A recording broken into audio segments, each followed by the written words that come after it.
But यहाँ पे क्या करेंगे, we will split these equation in X component and Y component. तो यू वेलोसिटी है, अगर वो केवल एक्स में होती तो उसको खाली यू लिख देते हैं, यू आई कैप या you x I cap. But इसके दो कंपोनेंट होंगे, one will be in the I cap direction and another one will be in the J cap direction. तो इस तरीके से हम वेलोसिटी v को भी स्प्लिट कर लें, एक्सेलरेशन के भी दो कंपोनेंट हो सकते हैं। इस तरीके से सबको स्प्लिट किया along X axis and Y axis. क्यों किया? क्योंकि हम मोशन इन 2D पढ़ रहे हैं, 2 डायमेंशन। तो एक डायमेंशन होगा एक्स एक्सिस, दूसरा डायमेंशन होगा वाई एक्सिस। तो यूजिंग दीज क्या बोलते हैं इसको, इसको स्प्लिट कर लिया हमने, वेक्टर को हमने वेक्टर नोटेशन में डिनोट कर दिया, या फिर हमने उसको कंपोनेंट वाइज स्प्लिट कर लिया है ना, X component and Y component. तो इन सब करने के बाद we will be able to find out velocity, acceleration and initial velocity. तो इनका मैग्नीट्यूड अगर निकालना तो इस तरीके से इंडिविजुअल वेक्टर का, ये सब हम जानते हैं M1D से। 2D में क्या डिफरेंस आएगा कि दो डायमेंशंस में बातें हो रही होंगी। एक चीज ध्यान रखो, कहीं भी लिख सकते हो कि जैसे मेरे पास इक्वेशन थी डिस्प्लेसमेंट इन एक्स डायरेक्शन, तो ये क्या लिखा, displacement in x direction is equal to ut plus half a t square, ये इक्वेशन होती है। तो ut का मतलब है ux into t plus half a x into t square. तो यहाँ पे हमने एक बार इस इक्वेशन को x डायरेक्शन में लगा दिया, और दूसरी बार the same equation can be used in y direction also. तो हमारे पास जो इक्वेशन है उसको हम इंडिविजुअल डायरेक्शंस में अप्लाई कर सकते हैं। ये बात बार बार सुनना, ध्यान से सुनना, कि जो इक्वेशन ऑफ मोशन है हमारे पास, we can use those equations of motion in the individual directions. ठीक है, तो इंडिविजुअल दो डायरेक्शन से कौन सी हो सकती है, एक्स एक्स डायरेक्शन वाली एक्स एक्सिस या फिर वाई डायरेक्शन। तो हम इस इक्वेशन को एक बार हमने एक्स एक्सिस में लगा दिया, दोबारा वाई में लगा दिया, तो हमें कुछ कुछ वैल्यूज मिलती चली जाएंगी। ठीक है, तो ये बात मैं आपको फिर से याद दिलाऊंगा जब प्रोजेक्टाइल को एक बार बता रहा हूँ। ठीक है, तो ये रिलेटिव वेलोसिटी के फॉर्मूलाज हैं, ये सबको पता है, इसमें कुछ नया नहीं है। फिर दो टाइप की प्रॉब्लम्स यहाँ पे आएंगी जो हम कल की क्लास में करेंगे। एक आएगी रेन मैन प्रॉब्लम्स, ठीक है, और एक आएगी रिवर एंड बोट प्रॉब्लम्स। ठीक है, तो रेन मैन प्रॉब्लम के दो स्टैंडर्ड टाइप होते हैं, रिवर बोट प्रॉब्लम के तीन तरीके के सवाल बनते हैं, वो हम कल की क्लास में करेंगे। आज हम प्रोजेक्टाइल मोशन को निपटाएंगे। ठीक है,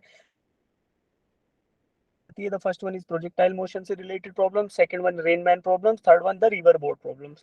तो we will be targeting projectile motion today. ठीक है, तो अब इतना हमने देख लिया, इसके बाद का हम कल देखेंगे, जो रिवर मैन का और रिवर बोट का जो प्रॉब्लम्स हैं इनको कल देखेंगे, ये जो आगे का पार्ट है। तो इतना देखने के बाद we will go directly to projectile motion वाला पीपीटी। तो एक बार आपको वो पीपीटी दिखा देता हूँ, उससे मैं पढ़ाऊंगा नहीं आज, वो पीपीटी आपको शेयर कर दूंगा ताकि you can go through that PPT quickly, है ना, आप उसके थ्रू इजिली उसको ग्लांस थ्रू कर सको और आपका रिवीजन हो जाए। ठीक है बेटा, तो वो पीपीटी आज मैं पढ़ाऊंगा नहीं उसमें से, लेकिन शेयर कर दूंगा। प्रोजेक्टाइल, ठीक है, मोशन इन 2D, यही होगी जहां तक है।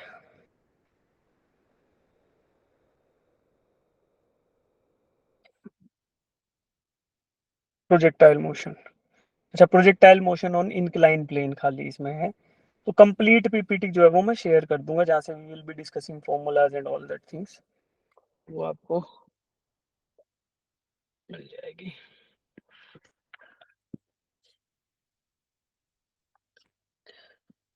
या फिर मेरे पास पड़ी हो,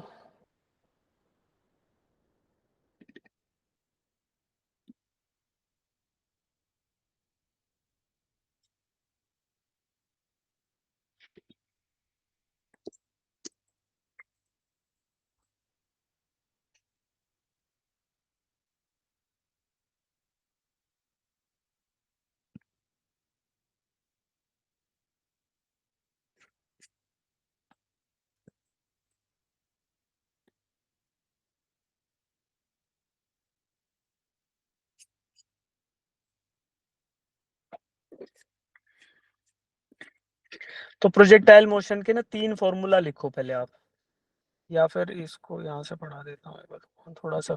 कितने बच्चों को प्रोजेक्टाइल मोशन के बारे में अभी पढ़ना है मेरे से, एक बार थम्स अप देना बेटा, जो बच्चे चाहते हैं कि मैं प्रोजेक्टाइल मोशन एक बार पढ़ा दूं आपको, ताकि थम्स अप दे दो, खाली एक बार थम्स अप देना। ठीक है, तो एक बार बेसिक इंट्रोडक्शन में पढ़ा देता हूँ ताकि आपको एक बेसिक आइडिया लग जाए, एक कंटेक्स्ट बिल्डिंग हो जाए, then we will be targeting the questions.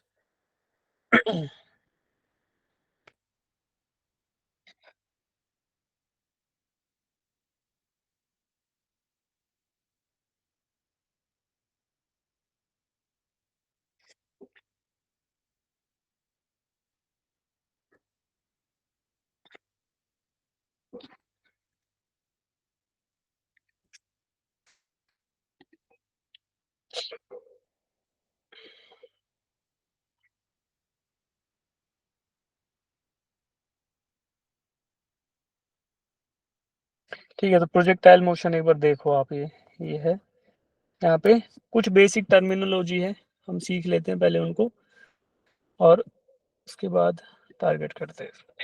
तो this is motion in 2D, motion 2 dimension हो गया। The first thing is projectile motion. Projectile motion ऐसा मोशन होता है कि किसी ऑब्जेक्ट को फेंक दिया जाए और the only force that is acting on that object is gravitational force. तो खाली ग्रेविटेशनल फोर्स लग रहा होगा तो वो क्या बोलेंगे, that is a projectile motion. तो प्रोजेक्टाइल मोशन में क्या हो गया, एक चीज होगी प्रोजेक्टाइल और दूसरा होगा ट्राजेक्ट्री ऑफ द प्रोजेक्टाइल। मान लो यहाँ पे दो बंदे खड़े हुए हैं, इसको किक करता है इस बॉल को, तो क्या होने वाला है, इस बॉल के साथ ये कुछ ऐसे जाएगी और यहाँ गिर जाएगी। ठीक है, तो बॉल जो है, बॉल, ये जो बॉल है ये अपनी पोजीशन बदल रही होगी बेटा टाइम के साथ। तो this ball is called as projectile. जिस चीज को प्रोजेक्ट किया गया, फेंका गया, वो है प्रोजेक्टाइल। और ये नीले कलर का जो पाथ है इसको क्या बोलते हैं, trajectory. Trajectory of a projectile. ठीक है, तो प्रोजेक्टाइल वो चीज जो फेंक दी गई और दूसरा ट्राजेक्ट्री जिस पाथ को फॉलो करती है। ठीक है, और प्रोजेक्टाइल के अंदर क्या खास बात है, the only force that is acting on the object is acceleration due to gravity या gravitational force. Only the acceleration due to gravity या फिर only under the effect of gravitational force. अगर कोई ऑब्जेक्ट मूव कर रहा है तो उसको बोल सकते हैं इट इज प्रोजेक्टाइल। राइट, अब तीन चार चीजें होंगी टर्मिनोलॉजी के तौर पे हम देखते हैं। The first thing is velocity of projection. भाई कितनी वेलोसिटी से आपने इसको प्रोजेक्ट किया, कितनी वेलोसिटी u से आपने इसको प्रोजेक्ट किया, कितनी वेलोसिटी u से आपने इसको फेंका initially. Second thing is launch angle. Launch angle या प्रोजेक्शन एंगल इसी को बोलते हैं, दैट इज दिस थीटा, कि कितने एंगल पे फेंका, कितनी वेलोसिटी u से फेंका। तो theta is called as angle of projection and be u is called as initial velocity of projection. उसके बाद हॉरिजॉन्टल रेंज, कि कितनी दूर जाकर ये गिरा, इसको बोलते हैं हॉरिजॉन्टल रेंज। स्टार्टिंग पॉइंट से कितनी दूर जाकर ये गिरा उसको बोला हॉरिजॉन्टल रेंज। एक होता है मैक्सिमम हाइट, यहाँ से कितना ऊपर ये गया, that is called as H max. और तीसरी चीज होती है कितना टाइम इसने लिया, टी, टाइम ऑफ फ्लाइट। तो ये पांच चीजें होंगी, पहला क्या, किस वेलोसिटी से फेंका, दूसरा क्या, किस एंगल से फेंका, the third thing is horizontal range कितना था, the fourth thing is maximum height achieved by the projectile and the fifth thing is time T taken by the projectile when it is launched and when it hits again the ground. Ground को दोबारा से hit करेगा, इन दोनों events के बीच का जो time है उसको बोला टाइम ऑफ फ्लाइट। ठीक है, और इस सभी के ड्यूरेशन में the only force that is acting is acceleration due to gravity या फिर gravitational force and that is most of the time it is vertically downwards. तो इसको बोलेंगे माइनस जी जे कैप। ठीक है, g in the minus j cap direction. Right, इसके बाद जो वेलोसिटी है, initial velocity of projection u जो है, उसको we can split that velocity into two vectors. The first one is horizontal U cos component और the second one is vertical component. तो first जो है वो हॉरिजॉन्टल है, वो कंपोनेंट क्या कहलाएगा बेटा, u cos थीटा। तो अगर इनिशियली जहाँ पे इसको फेंका गया उसमें मैं अगर वेलोसिटी ट्रायंगल बनाऊं, तो इस किसी वेलोसिटी u से आपने इसको फेंका, हॉरिजॉन्टल के साथ जो u अपना थीटा एंगल बना रहा था, इसको u बोल दिया बेटा। अब यहाँ पे वेलोसिटी ट्रायंगल बनाने लगूं तो एक हॉरिजॉन्टल कंपोनेंट आएगा इस वेलोसिटी u का और दूसरा आएगा वर्टिकल कंपोनेंट। तो हॉरिजॉन्टल कंपोनेंट कौन सा बना देखो इस ट्रायंगल में, दैट इज u का कोस थीटा कंपोनेंट, और वर्टिकल क्या बना, u का साइन थीटा कंपोनेंट। अब मुझे बताओ कि u कोस थीटा और u साइन थीटा में से कौन सा वाला चेंज होगा, कौन सा वाला कंपोनेंट चेंज होगा, जिस डायरेक्शन में U sin एक्सेलरेशन होगा। theta. एक्सेलरेशन कौन से डायरेक्शन में, वर्टिकल डायरेक्शन में, दैट इज माइनस जी। तो वर्टिकल डायरेक्शन में एक्सेलरेशन प्रेजेंट है, तो change in velocity will also be observed in that direction only. तो the change will be observed only in the u sin theta component and u cos theta component will remain throughout constant। ठीक है, तो ये बातें आप याद रखो। अब देखो दो बातें बहुत इंपॉर्टेंट बता रहा हूँ। The very first thing is कि in projectile motion it is a uniform velocity motion along horizontal axis and it is uniformly accelerated motion along vertical axis। तो ये प्रोजेक्टाइल मोशन जो है ये दो पर्टिकुलर मोशंस का सुपर इम्पोजिशन है। तो पहला कौन सा, कि एक्स एक्सिस के अलोंग कांस्टेंट वेलोसिटी मोशन जिसको बोलते हैं यूनिफॉर्म मोशन। ठीक है, और वाई एक्सिस के अलोंग कौन सा, यूनिफॉर्मली एक्सेलरेटेड मोशन, की एक कांस्टेंट एक्सेलरेशन का मोशन का है वर्टिकल एक्सिस में। तो देखो ये u cos थीटा कंपोनेंट जो था बेटा हॉरिजॉन्टली वो कांस्टेंट रहेगा थ्रू आउट, क्योंकि एक्स एक्सिस में कोई भी एक्सेलरेशन प्रेजेंट नहीं है। तो X component will remain throughout constant and that is u cos theta. y component के साथ क्या होगा, at the point of projection this vertical component is going to be vertically upward u sin theta, then there will be a point in the time जिसको बोलेंगे point A, यहाँ पे maximum height पे होगा आपका projectile that is H max, और यहाँ पे y component of the velocity becomes zero, तो y component becomes zero and horizontal component remains u cos theta. फिर क्या होगा, since the acceleration is acting downward vertically downward, तो इसके बाद क्या होगा, this projectile will start moving downward and there will be a point जब ये वापस से u sin थीटा हो जाएगा and in the vertically downward direction. ठीक है, तो थीटा आपका चेंज होता रहेगा, यहाँ पे देखो इनिशियली थीटा था, यहाँ थीटा 1 होगा, कहीं जाके इधर थीटा देखो तो 0 हो गया, फिर थीटा नेगेटिव डायरेक्शन में आने लगेगा, है ना, theta will become negative and it eventually becomes minus of initial वाला थीटा। तो ये ऐसे ऐसे चेंजेस हो रहे हैं। अब इन सबको यूज करके we can use the equations of motion along different points. तो हम 3 इक्वेशन निकालते हैं, इन तीनों इक्वेशन को लिखो पेपर पे जहाँ पे आप काम कर रहे हो। t is equal to 2u sin theta by G, this is time of flight, t is equal to 2u sin theta by G, and यहाँ पे u क्या है, initial velocity of projection, theta is the angle of projection and g is the local acceleration due to gravity, right. And t capital T is the total time of flight, ground to ground projectile का total time of light ही capital t है, and 2u sin theta by g, तो ये formula हो गया, लिख लो इसको। फिर दूसरा है मैक्सिमम हाइट का, कि एक पॉइंट आएगा जहां पे आपका vertical component of velocity zero हो जाएगा, यानी यू वाई बिकम्स जीरो। उस पॉइंट के ऊपर क्या होता है, मैक्सिमम हाइट पे होता है ऑब्जेक्ट। भाई अगर आप किसी बॉल को ऊपर फेंक रहे हो तो एक पॉइंट आएगा ना, जब वो सबसे मैक्सिमम हाइट पे चली गई तो वहां पे उसकी वेलोसिटी एक इंस्टेंट के लिए जीरो होगी and then it's start accelerating in the downward direction. तो ऐसा आपको ऑब्जर्व होगा, ठीक है। उसको बोलते हैं मैक्सिमम हाइट का पॉइंट एच मैक्स, और इस पॉइंट पर निकाली गई हाइट जो है एच मैक्स, उसका फॉर्मूला है u square sine square theta by 2g। यहाँ पे u वही initial velocity of projection, theta angle of projection, है ना, और 2g तो फॉर्मूला है तो you square sine square theta by 2g। और the third formula is horizontal range, horizontal range का फॉर्मूला है u square sine 2 theta by g, u square sine 2 theta by g. और दूसरा तरीका ये भी है इसको याद रखने का कि you have to multiply x component with capital time T. तो एक्स कंपोनेंट जो था आपका यू कोस थीटा, उस कंपोनेंट से ये चलता रहेगा ऑब्जेक्ट, और राइट साइड में मूव करेगा, तो you x cos theta, right. तो आप इसको लिख सकते हो, यू एक्स क्या था, U cos theta into time का फॉर्मूला क्या था, 2u sine theta by G, right. तो ये आपका फॉर्मूला है। तो आप इसको इन तीनों फॉर्मूलाज को लिख लो एक बार।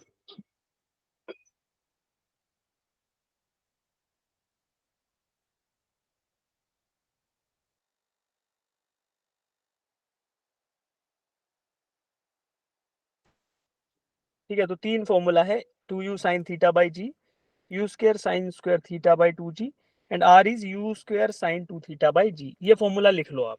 लिख लिए तीनों फॉर्मूला? मतलब लिख लिए? तो अब जो क्वेश्चन लिखा है स्क्रीन पे, इस क्वेश्चन को कर दो आप। हाँ जी नितेश, डाउट है? जो क्वेश्चन लिखा है स्क्रीन पे, an arrow is shot in air, its range is 200 metre, ठीक है, and its time of flight is 5 second. Time of flight जो है वो 5 सेकंड है। If g is equal to, चाबी, if g is equal to, अच्छा इस question को करो आप लोग एक बार, इस क्वेश्चन को कर लो और 1 मिनट का वेट करो यार।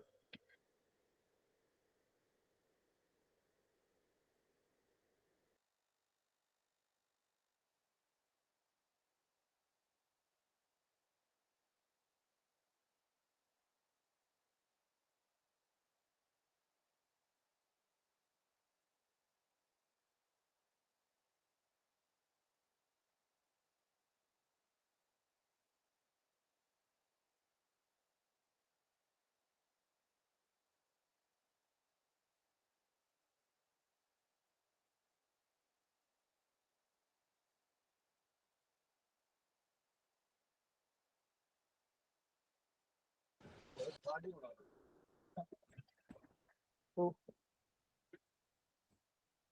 हो गया बेटा? हाँ जी, ऑप्शन सी राइट। तो देखो सॉल्यूशन देखो क्या क्या दिया है क्वेश्चन में। Its range is horizontal range r की वैल्यू आपको दे दी 200 metres, time of flight capital t दे दिया 5 seconds, acceleration due to gravity 10 metres पर second square, then the horizontal component of velocity of the arrow is, तो horizontal component पूछ रहा है, हॉरिजॉन्टल कंपोनेंट मतलब एक्स कंपोनेंट है, that is u cos theta. ठीक है, तो u cos थीटा आपसे पूछा गया, तो we can use that formula ना, कौन सा था बेटा, कि horizontal range is equal to horizontal component of velocity into capital time t। तो यहाँ से ux आपको निकालना है, ux is equal to r by t. r क्या है 200 एंड t क्या है 5, तो it is going to be 40 metre पर सेकेंड, तो 40 मीटर्स पर सेकेंड आपका आंसर आ जाएगा u cos थीटा। तो option C is the right answer. ठीक है, तो सब बच्चों ने ठीक कर लिया इसको, कोई दिक्कत नहीं। अगला क्वेश्चन देखो, क्वेश्चन नंबर 4 लिखा है जो,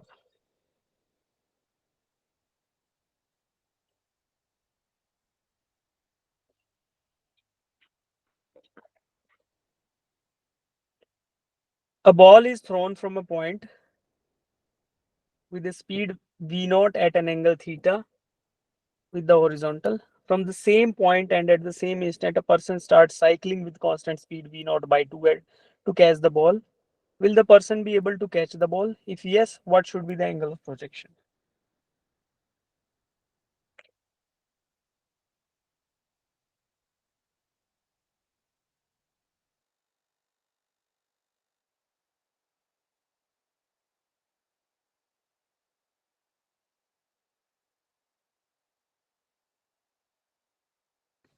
तो क्या बोल रहा है, एक बॉल को फेंका गया इनिशियल वेलोसिटी v नॉट से किसी एंगल थीटा पर, from the same point at the same instant a person start cycling at constant speed v naught by 2। तो ठीक है, साइक्लिंग अगर करना स्टार्ट करता है कोई, देखो यहाँ से क्या होगा, पॉइंट ए से आपने किसी ऑब्जेक्ट को फेंका और पॉइंट बी पर ये जाकर गिरता है फॉलोइंग इट्स ट्रेजेक्टरी। ठीक है, जिस समय पर पॉइंट ए से फेंका गया उसी समय पर एक साइक्लिस्ट भी चलता है यहाँ से किसी वेलोसिटी से v नॉट बाई 2 से। तो देखो v नॉट बाई 2 से साइक्लिस्ट नीचे नीचे चलता रहेगा और एक इवेंचुअली ये पहुंचेगा पॉइंट बी पे, तो इसको कैच कर लेगा, ऊपर से ऑब्जेक्ट आएगा तो, है ना, ऑब्जेक्ट अपना ऐसे चलता रहेगा साइक्लिस्ट के ऊपर ऊपर, और फिर एक पॉइंट आएगा कि साइक्लिस्ट भी पॉइंट बी पे पहुंच जाए और अपना ऑब्जेक्ट भी पॉइंट बी पे पहुंच जाए, तब तो उसको कैच कर लेगा। ठीक है, तो अब हमको क्या करना है, हमें सिर्फ कंपोनेंट देखने हैं जी। यहाँ पे देखा initial velocity of projection v not है और एंगल थीटा पे प्रोजेक्ट किया गया, तो इसका एक हॉरिजॉन्टल कंपोनेंट अभी बताया था आपको, ux should be equal to v naught by 2। क्यों, क्योंकि तभी तो एक दूसरे के ऊपर ऊपर चलते रहेंगे और पॉइंट बी पर पहुंचकर साइक्लिस्ट इसको कैच कर लेगा। तो ux is equal to v naught by 2, इसको बोल सकते हैं u of cos theta is equal to v naught by 2। भाई हॉरिजॉन्टल कंपोनेंट अभी पढ़ा था u cos थीटा होता है, तो क्या करेंगे, अब आपको क्या निकालना है बेटा, will it be able to catch the ball, if yes what should be the angle of projection, तो आपको थीटा की वैल्यू निकालनी है, और यू क्या था, यू था v naught initial velocity of projection, तो आपको यहाँ से मिला cos of theta is equal to 1/2, तो implies theta should be equal to 60 degree. अगर 60 डिग्री एंगल से फेंका जाए तो बिल्कुल कैच कर लेगा, तो फिर yes 60 degree, option A is the right answer. ठीक है, अगला करो, क्वेश्चन नंबर, सब में 4 लिख रखा है गलती से मैंने, तो करो ये वाला क्वेश्चन, ढंग से कर लो, 5:15 छोड़ दूंगा आपको मैं, ढंग से कर लो, 5:15 5:20 पे छोड़ देंगे, 4-5 सवाल और करा के। सर 1 मिनट देना, थोड़ा जल्दी बता देंगे हाँ आप। 1 मिनट ले लो, 57 58 पे कराएंगे।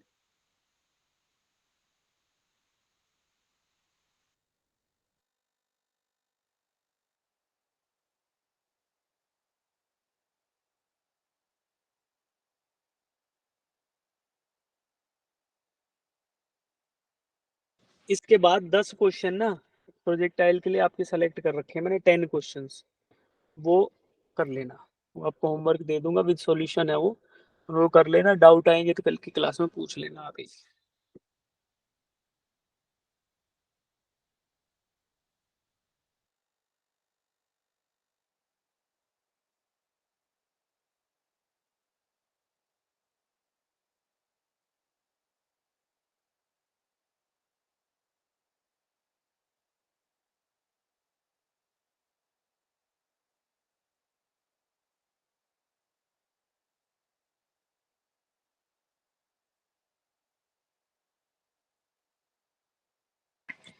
क्या बोल रहा है, two bodies are thrown up at an angle of 45 degree and 60 degree respectively with the horizontal, with the bodies attain the same vertical height. अगर दोनों body same vertical height attain करती है, then the ratio of their velocities with which they are thrown is. तो आपको क्या बताना है बेटा, इनिशियल वेलोसिटी ऑफ प्रोजेक्शंस का रेशियो बताना है। तो मान लो एक को फेंका गया, डायग्राम में देखो, एक को फेंका गया U1 से, दूसरे को U2 से। मैक्सिमम हाइट का फॉर्मूला मुझे क्वेश्चन स्क्रीन पे दिख ही रहा है, u square sine square theta upon 2g। क्या करेंगे, इक्वेट कर दो, maximum height attained is equal for both of them ना, तो क्या करेंगे, U1 square sine square theta 1 divided by 2g, this should be equal to U2 square sine square theta 2 divided by 2g, right. अब आप क्या करोगे, 2g से 2g को उड़ा दो, है, तो U1 square sine square theta 1 is equal to U2 square sine square theta 2। अब हमें U1 और U2 का रेशियो, U1 एंड U2 की वैल्यू क्या दे रखी है, नहीं दे रखी, we have to find out the ratios, we have to find out the ratios of the velocities. क्या करेंगे बेटा, U1 बाई U2 का whole square is equal to sine of theta 2। देखो अब U1 किस पे था, U1 के साथ 45 एंगल है और U2 के साथ 60 है, क्वेश्चन के अकॉर्डिंग है ऐसा। तो U1 के साथ जो थीटा 1 है, we will write it as 45 और थीटा 2 को लिख लेंगे 60 डिग्री। तो पहले थीटा 2 ऊपर था तो साइन स्क्वायर 60 आ गया, यहाँ साइन स्क्वायर 45 डिग्री। तो साइन स्क्वायर 60 क्या होता है, sine of 60 into sine of 60 divided by sine of 45 into sine of 45, right. तो अब हमें पता था, हम इनकी वैल्यूज रख लेंगे। साइन 60 कितना होता है बेटा, √3/2, और ये क्या होता है 45, 1/√2 स्क्वायर। इसको सॉल्व करो, सॉल्व करने पे आपको मिलेगा U1/U2 इज इक्वल टू √3/2। फिर कौन सा आंसर सही हो गया, ऑप्शन नंबर सी सही होगा। हाँ जी, कर लिया आपने पुष्पा, एक से डाल दिया था आंसर। हो गया ना, ठीक है। तो इजी ऐसे ऐसे क्वेश्चन आ जाते हैं, कुछ कुछ वेरिएशंस और भी हैं जो आपको मिलेंगे तो दिखाएंगे, ठीक है। अब एक चीज याद कर लो, बहुत बार पूछी जाती है, बहुत बार पूछी गई है और पूछी जाएगी, कि जब किसी ऑब्जेक्ट को एंगल थीटा पे फेंका जाए और उसी ऑब्जेक्ट को उसी वेलोसिटी, मान लो थीटा पे फेंका आपने इनिशियल वेलोसिटी प्रोजेक्शन u से, तो आपने क्या कर सकते हो, 90 माइनस थीटा पर भी फेंक सकते हो उस ऑब्जेक्ट को उसी वेलोसिटी u से। उस क्या मिलेगा आपको, हॉरिजॉन्टल रेंज सेम मिलेगी, ठीक है। तो अगर किसी ऑब्जेक्ट को आपने 30 डिग्री पे फेंका, तो दूसरा एंगल क्या होगा, 60 डिग्री पर भी उसी वेलोसिटी u से फेंक सकते हो, और उस केस में आपको हॉरिजॉन्टल रेंज सेम मिलेगी। तो ये बात आप याद रख लेना, इस पीपीटी में यहाँ लिख रखी है, ऐसा बहुत क्वेश्चन आ जाता है, ठीक है। ये होमवर्क वाले ये सवाल नहीं करने हैं, ये भी नहीं करने, करना है क्या वो बताते हैं। अब मोशन एज स्ट्रेट लाइन था, दूसरा वाला देखते हैं। ये object motion as straight line था, क्यों नहीं रहा, आपको शेयर कर दिया, अभी रिसेंट में खोला था ना बेटा। फिर कुछ क्वेश्चन तो उसमें भी थे ना, जो आपने पिछली क्लास में करवाई। हाँ उसमें थे, उसमें थे, हाँ प्रोजेक्टाइल के थोड़ी थे उसमें। फिर सर शायद मैंने बाद में देखा था। रुको, कुछ कुछ और क्वेश्चंस भी हैं, वो और कर लेना, फिर आपका पूरा हो जाएगा। ये खुल क्यों नहीं रहा है यार, इसको क्या हो गया मेरे टैब को।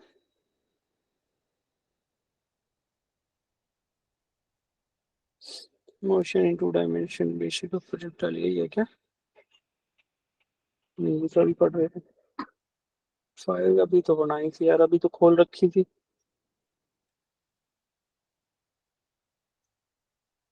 यहाँ है क्या, रिसेंट, फिर से एयर ड्रॉप करता हूँ, चीज आपको पढ़ा दिया। फिर से इस फाइल को एयर ड्रॉप करता हूँ, 2-3 क्वेश्चन उसके अटेम्प्ट कर लेते हैं, बाकी आप करना।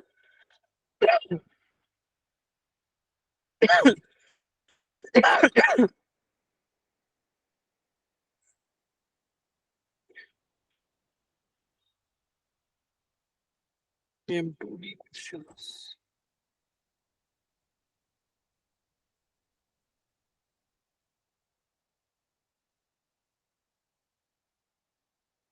ये ठीक है, ये क्वेश्चन करो स्टार्ट।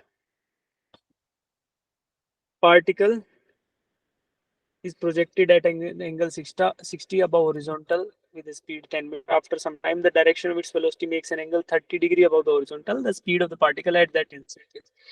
तो मैंने आपको देखो क्या बताया था, थोड़ा क्वेश्चन को समझाने के लिए एक चीज बताता हूँ कि जब किसी ऑब्जेक्ट को प्रोजेक्ट किया जाता है तो उसका इनिशियल एंगल क्या बोलते हैं उसको बेटा? Angle of angle of projection, projection. और उसको बोलते हैं थीटा, ठीक है। लेकिन जैसे जैसे ये ऑब्जेक्ट अपने ट्राजेक्टरी पे मूव करता जाएगा आगे आगे, मान लो किसी पॉइंट ऊपर पहुंच गया, तो यहाँ पे अगर आप हॉरिजॉन्टल के साथ एंगल देखोगे तो ये थीटा से कम आएगा, मान लो इसको थीटा 1 बोल देते हैं, ठीक है, ये थीटा से कम रहेगा। तो अब क्या क्वेश्चन क्या बोल रहा है, ये particle is projected at an angle 60 degree above the horizontal with speed of 10 metre. तो क्या बोला, इनिशियल वैल्यूज दे दी इसने, initial velocity of projection u is equal to 10 metre पर second and theta is equal to 60 degree.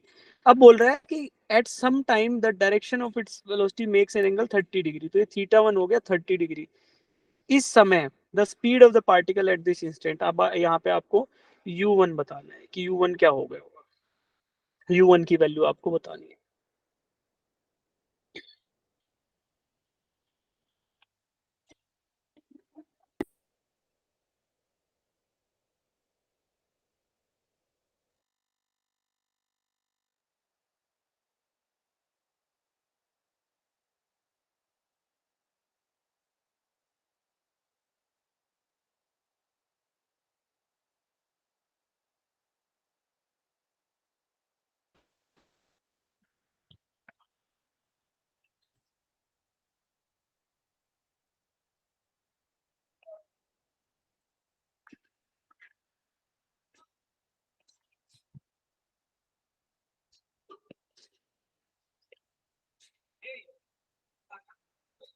Option D.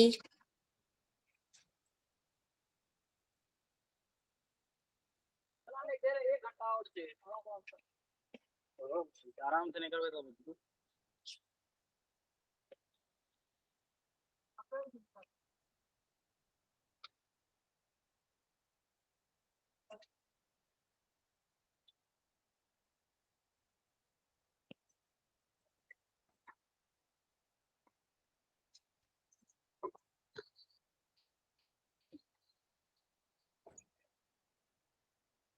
कहाँ गलती कर दी, cos 60 कितना होता है बेटा, 1/2। Sir C option. cos 60 कितना होता है, 1/2 1/2। सर। तो u cos 60 आया आपका 5 मीटर पर सेकेंड, हॉरिजॉन्टल कंपोनेंट आ गया। वर्टिकल कंपोनेंट अब चेंज होगा, वर्टिकल कंपोनेंट जब एंगल 30 डिग्री होगा तो उस टाइम पे कितना होगा, u ऑफ साइन 30 डिग्री। तो u ऑफ साइन 30 डिग्री क्या होगा बेटा, u of sine 30 degree, actually u of sine 30 degree नहीं होगा ये, अब आपको u1 साइन 30 डिग्री होगा, ठीक है। u यहाँ पर गलती कर दी हमने,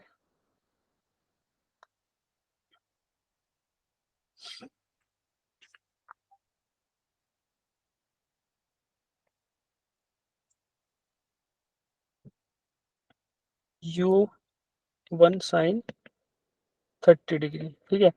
अब देखो, और ये 5 मीटर क्या होगा, that is u1 cos of 30 degree. तो देखो हॉरिजॉन्टल कंपोनेंट तो रहने वाला है सेम, तो u1 कोस 30 डिग्री किसके बराबर है, 5 मीटर पर सेकंड के। तो यहाँ से हम निकाल सकते हैं u1 की वैल्यू निकालनी है आपको, u1 is equal to 5 divided by cos of 30 degree. Cos 30 कितना होता है, कोस रूट 30 3/2। 5 अपॉन रूट 3/2, तो क्या आएगा 10/√3 मीटर पर सेकेंड। तो ऑप्शन कौन सा है, ऑप्शन नंबर डी। अब देखो इस सॉल्यूशन को समझो, और समझ ना आए तो पूछो, फिर बताता हूँ क्या किया मैंने यहाँ पे। कितने बच्चों को समझ नहीं आया इसका सॉल्यूशन ये? सर इसमें हॉरिजॉन्टल रेंज को इक्वल नहीं रख सकते, नहीं वो मैक्सिमम हाइट को, सॉरी। क्यों रखना है मैक्सिमम हाइट को, 90 माइनस 30 60 वो। क्वेश्चन गलत पढ़ रहे हो बेटा, देखो क्वेश्चन ढंग से पढ़ो। हाइट का तो यहाँ जिक्र ही नहीं है, हाइट का तो कोई कंफ्यूज कर रहे हो आप, तो खुद भी हो रहे हो। A particle is projected at an angle 60 degree above the horizontal with a speed of 10 metre पर सेकंड, ठीक है। एक पार्टिकल था 10 मीटर पर सेकंड से प्रोजेक्ट किया गया 60 डिग्री के एंगल पे। अब ट्राइंगल ड्रॉ करें वेलोसिटी, तो आपको बताया था अभी u cos theta horizontal angle है, u cos थीटा ये हॉरिजॉन्टल कंपोनेंट है, थ्रू आउट कांस्टेंट रहेगा u cos थीटा। तो मैंने u cos थीटा की वैल्यू निकाल ली, 5 मीटर पर सेकंड आ गई। तो हर पॉइंट पे 5 ही रहेगा हॉरिजॉन्टल कंपोनेंट, तो कहीं भी चले जाओ, ठीक है, वहां भी 5 मीटर पर सेकंड ही रहेगा हॉरिजॉन्टल। तो मैंने क्या किया, 5 मीटर पर सेकंड को रख दिया। अब बोल रहे हैं किसी और पॉइंट पे जब ये एंगल 30, जो थीटा है वो 30 हो चुका होगा, मान लो थीटा 1 हो गया, घट के ये थीटा घटता घटता गया और थीटा 1 हो गया। टॉप मोस्ट पे तो मैंने बताया था ना कि टॉप मोस्ट पॉइंट पे तो थीटा 0 हो जाता है। तो ये घटते घटते रास्ते में 30 हो गया, और 30 होते टाइम क्या रहेगा, वेलोसिटी घट गई, u1 हो गई, net velocity at that point. तो u1 का साइन 30 कंपोनेंट तो हो गया वर्टिकल, और u1 का कोस 30 हो गया हॉरिजॉन्टल कंपोनेंट। लेकिन ये u1 कोस 30 की वैल्यू क्या रहने वाली है, 5 मीटर पर सेकंड रहने वाली है। तो मैंने इसको इक्वेट किया, then I was able to find out u की वैल्यू। तो u is equal to 5 by cos of 30 degree, जो कि आपका होता है √3/2, 2 ऊपर चला जाएगा तो 10/√3 मीटर पर सेकंड। समझ गए? चलो अगला question. The particle is projected with velocity of 30 meter per second at two angles of 30 and respectively, then the ratio of their times of flight is, time of flight का ratio बताना है। बहुत आसान question है। t equals to 2u sin theta upon g, ये formula है, ठीक है। A particle is projected with velocity 30 metre पर सेकंड, तो u1 और u2 दोनों की वैल्यू ही 30 मीटर पर सेकंड दे रखी है। थीटा 1 की वैल्यू दे रखी है 30 डिग्री, और थीटा 2 दूसरा एंगल है 60 degree. The ratio of the times of flight, तो t1/t2 की वैल्यू आपको बतानी है। ये क्या करोगे, वैल्यूज रख दो, t1 निकाल रहे हैं जी, 2u 2 into 30 sine of 30 divided by g, और t2 क्या है, फिर 2 यू इंटू, तो कैंसिल हो जाएगा। हाँ वही वही वही तो लिख देते हैं भाई, कुछ बच्चों को डाउट रहता है ना, कैंसिल तो हो ही जाएगा, डिवाइडेड बाई जी। ठीक है बेटा, तो सब कुछ कैंसिल हो रहा है, इनके बीच में लाइन खींच देता हूँ, t1/t2 निकल जाएगा, तो ये उड़ गया, जी से जी उड़ गया, तो क्या आंसर आएगा बेटा, t1/t2 इज इक्वल टू सही option. Sine of 30 degree divided by sine of 60 degree. दोनों की वैल्यू रखते हैं। साइन 30 क्या होता है 1/2, साइन 60 क्या होता है √3/2, तो क्या आएगा 1/√3। Option number B is the right answer. तो कुछ नहीं किया, फॉर्मूला वैल्यू रखी, सोल्व किया, सोल्व करने वाला आंसर आ गया। ठीक है, अगला क्वेश्चन करते हैं।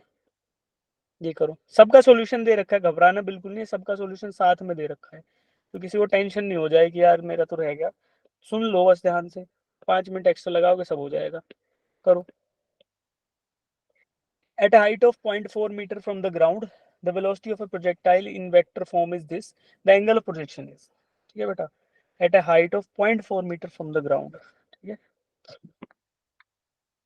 ये ग्राउंड हो गया, ये पाथ ऑफ द प्रोजेक्टाइल हो गया, ये जब शुरू में था जब की बात है, ये 0.4 मीटर ऊपर पहुंच गया तब की बात है, यहाँ आए 0.4 मीटर ऊंचाई पे, ठीक है। अगर इनिशियल की बात करें तो इनिशियली बोलते कि यार यू वेलोसिटी थी, थीटा एंगल था, राइट।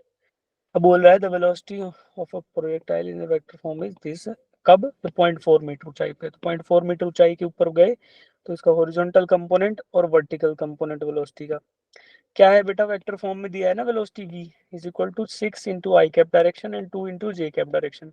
तो लिख दो इसको 6 हॉरिजॉन्टल वाले को, और वर्टिकल को लिख दूं 2, क्योंकि दे रहा है ना 2 जे कैप, तो लिख दिया। अब मुझे पता है हॉरिजॉन्टल कंपोनेंट तो पूरी यात्रा में सेम ही रहता है, तो यहाँ भी लिख सकता हूँ इनिशियल पॉइंट पे 6, ठीक है। एंगल ऑफ प्रोजेक्शन थीटा आपको बताना है कि किस एंगल थीटा से इसको प्रोजेक्ट किया गया होगा, कैसे बताओगे? फिर यू cos थीटा से प्लेस कर देंगे। हाँ, यू कोस थीटा से करो। क्वेश्चन आपको समझ आ गया, अब चलाओ। 5:14 पे स्टार्ट करूंगा, इसका सॉल्यूशन बताऊंगा, फिर ये पीडीएफ शेयर करके निकल जाऊंगा, ठीक है। फिर बाकी कल कराएंगे। मैं रास्ते में रुक के थोड़ा सा यार, मैंने सोचा आज क्लास कैंसिल ना हो जाए, तो आपको पढ़ाना जरूरी था। प्रोजेक्टाइल का कंसेप्ट समझ आ गया, क्वेश्चन शेयर कर दूंगा, इंपॉर्टेंट क्वेश्चन आप कर लेंगे बैठ के।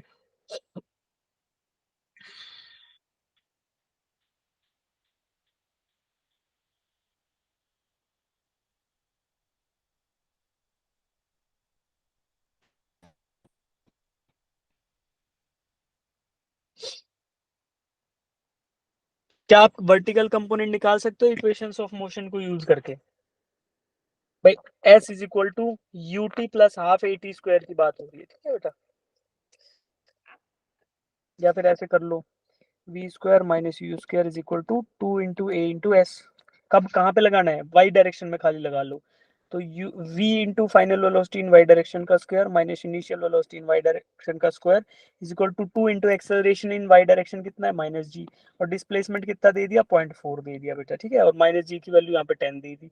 तो we will be able to find out u y initially कितने पे था, यानी कि ये वाला वर्टिकल कंपोनेंट आप निकाल पाओगे यू वाई मिल जाए, 6 पता ही है, तो थीटा निकल जाएगा, टेंजेंट ऑफ थीटा, ठीक है? तो करो। वी वाई कितना है बेटा? क्वेश्चन बोल रहा है 2 है। यू वाई हमें निकालना है, नहीं पता। 2 इंटू माइनस 10 इंटू 0.4, ठीक है? वैल्यूज रख दो। 2 की power 2 4 minus u y square is equal to, right side में क्या आएगा? -4 इंटू 2 यानी -8। अब देखो इनको रीस्प्लिट कर लो, 4 plus 8 is equal to u y का स्क्वायर। तो यहाँ से u y will be equal to under root of 12। अब क्या लिख सकते हैं? We will be able to use that tangent of theta is equal to vertical component upon horizontal component. Vertical component √12 आ गया, और हॉरिजॉन्टल आपको पता है 6 है। यस करेंगे? 2√3, 12 को क्या लिख सकते हैं बेटा? 2√3 डिवाइडेड बाई 6। तो √3/6 कितना हो गया? 2 से 2 1 जा 2, 2 3 जा √3/3 कितना हो गया बेटा? 1/√3। अब tangent of theta is equal to 1/√3। तो थीटा क्या आएगा फिर? Theta is equal to, theta कितना होगा? अरे बोलो। 30 sir degree. 30 degree. 30 option A is the right answer. So option A is the right answer, ठीक है? हाँ जी।